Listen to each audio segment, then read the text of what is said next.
dry cleaner, I don't care if, it's some guy in a parking garage. It is so important that you say to that person, actually, I'm gay. Because then they know that they have met a gay person who's not afraid, who is proud of who he or she is, and it's every single person. Harvey Milk, you know Harvey Milk? He said, come out, come out, come out. And when I say come out, I'm saying, and I know a lot of you guys are really young, and it's really hard, and you have unsupportive people in your family, but you know what? You didn't ask to be born, and no one asked them for their fucking opinion, okay? Be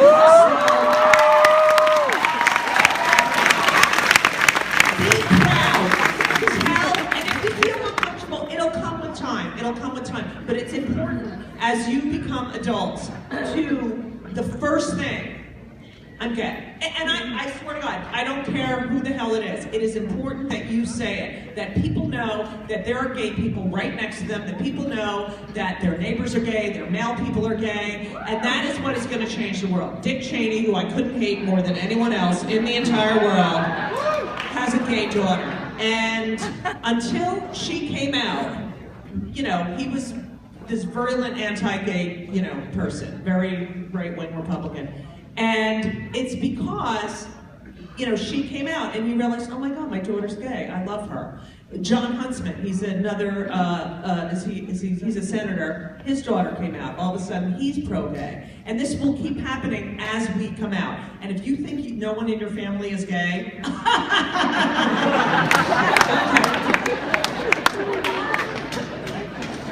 I want to tell you, my kids, some of the stuff they've experienced having a gay parents. My kids are very straight. I wanted a gay son, but like Barbara Streisand has a gay son who's going to take care of her and take her shopping and do all this great stuff. But I have straight, slobby, basketball, like towels all over the place, body odor. That's what I have to fucking live with, okay? No one's doing my hair or telling me what looks good on me. No. Basketball, basketball, basketball, basketball, macaroni and cheese. Okay, so my son Henry, who is now 18, has been an advocate for gay rights from the beginning. And it's anytime, you play sports and you hear these words, faggot, constantly. Now, when I was growing up, faggot meant that you were in the marching band. You were band fag. Queer meant that you were just nerdy. And, okay. And now, you realize that these words are really hurtful. And Ben, my little one, who's 13, who's 6'1", recently was on a basketball court. And he was beating the other kid, of course. And they were playing basketball, and the one kid kept saying, oh, you're faggot, you're gay, you're faggot gay. And now my son Henry would have punched the shit out of the kid, right? Because he's ready to fucking fight. And he did this at his baseball team. Henry plays baseball, Ben plays basketball, and last year Henry's, in Central Park. And these prep kids, sorry. But, are there prep kids here? Yes! No, these really jerky kids, they were playing against this team, Upper East Side. And so, they were he's a catcher, and every time, he hit them out, and they'd be like, faggot, faggot. And finally, he threw his mitt down, and he went over to the coach and said, if anyone on your team calls me a faggot again, I'm gonna punch their face in. And so, I'm not for violence.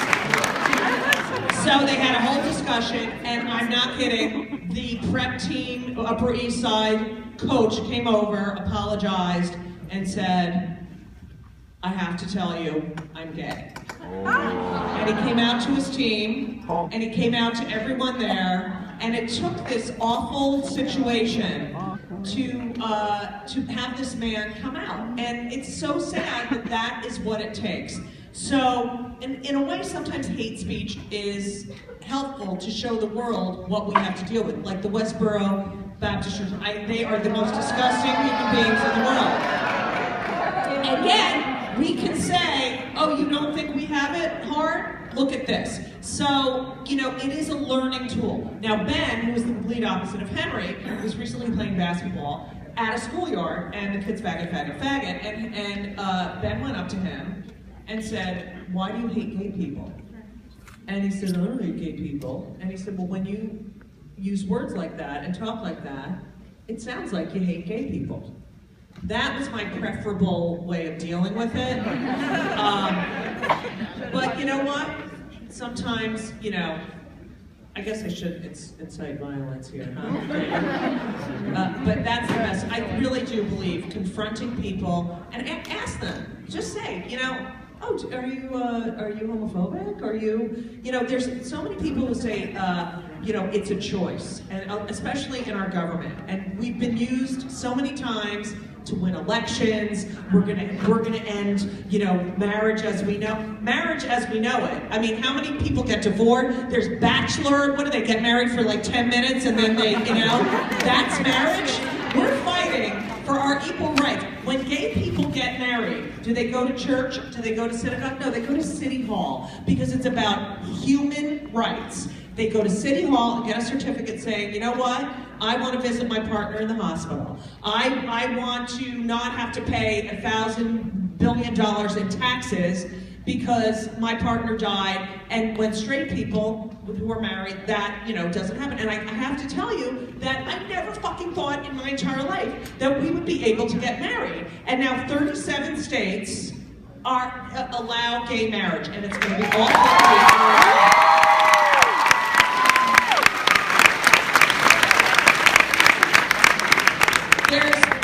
There's a few things I want you to think about.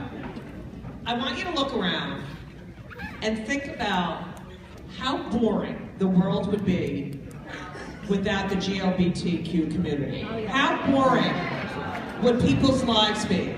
All those people who say, I don't like the gays, should live without gay for one day. They should live without what gay people have contributed to the world, and we'll see the music, the dance, the clothing, the food, the makeup, everything, the architecture, the medical advances.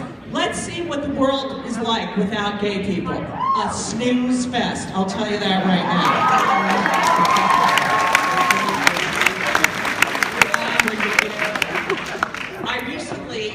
I recently interviewed Edie Windsor. Do you know Edie Windsor? Edie Windsor was the plaintiff in the Defense of Marriage Act case. Now, do you know this whole story about the Defense of Marriage Act? Clinton passed this Defense of Marriage Act that only straight people could get married because he needed to pass another bill. But he was really the first president to say the word gay. And when he said gay, I was like, oh my God, there's a person acknowledging me. And then we got to George W. Bush, and it was funny because his wife came out as supportive of gay people, his kids came out, but he's still, you know. And now we have Obama, and we have Hillary Clinton. Hillary Clinton is the first person to stand in front of a global community. She's in all these nations where women are treated like crap, and she talked about the rights of gay people and how that we are equal. You should never, ever feel less than, ever. You should actually feel, you know, sort of, you know, like they call the Jews the chosen. I mean, come on, are we not the chosen?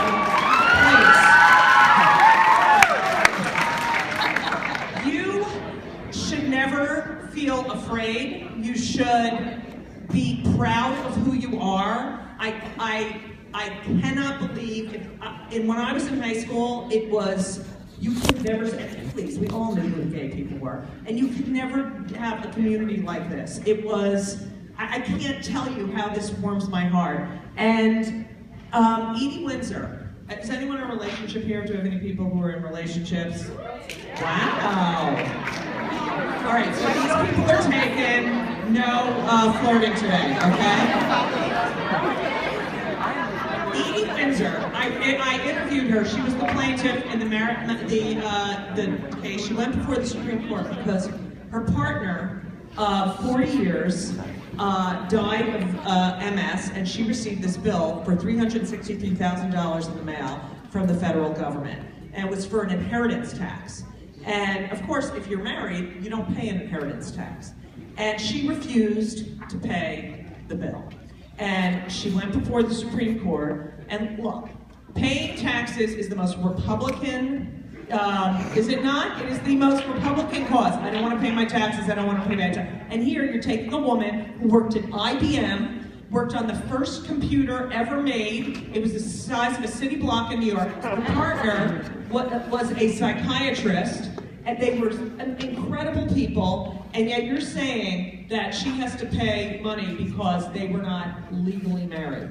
So she went before the Supreme Court, and thank God, I mean, I'd like to get rid of Scalia and a couple of the other ones on the Supreme Court, but thank God, you know, Justice Kennedy was the one who said, you know, well, how does this affect kids? How does this affect gay families? And it does, because my kids never knew why couldn't we get married? How do you explain that? And it's your generation, it's you people. It's you proud people, it's you people with confidence and are so just raring to go and proud of who you are and able to say you are the people that are going to change this world. You are the people who are going to make us part of this society so that no one ever asks, oh, are you gay? Are you straight? It doesn't fucking matter. It does not matter. What matters is that we are all people and we are contributing to this world in so many ways. And I want you to know that I never thought I could have a family, be a comic. I mean, who thought I would make a living doing stand-up comedy? But I never gave up. I got, you know, believe me, every day is another rejection. You're too Jewish, you're too tall, you have Nathan, you gotta straighten your hair, your nose is too big, and you can't. You know, I always say funny is funny, it doesn't matter what you look like. You know what? People are people, hearts are hearts. And they all kind of look the same. They're hearts and souls, and we all have them. And you people, I want you to know, you need to follow your dreams. You can do anything. I have 2 children. I have a partner and an ex-partner. But we all get along really, really well. And we have a family. And you know what my kids have? Parents who love them. And that's all that matters. It doesn't matter what old your parents are, what gender your parents are.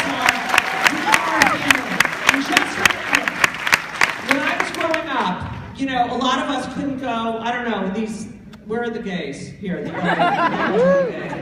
a lot of us growing up, our families shunned us. And what we did was we created our own families with our friends, with other gay people, with other people who were shunned by their families. And we created this bond. And you know, I gotta tell you, we have a bond. When I meet another GLBTQ person, it's like, come here, give me a hug. We're in this together. You guys are the beginning of the greatest period of time for GLBTQ people. And the fact that you are here today, and that you are proud, and that you came here to be part of this community is the most incredible thing you have done in your lives up until this point.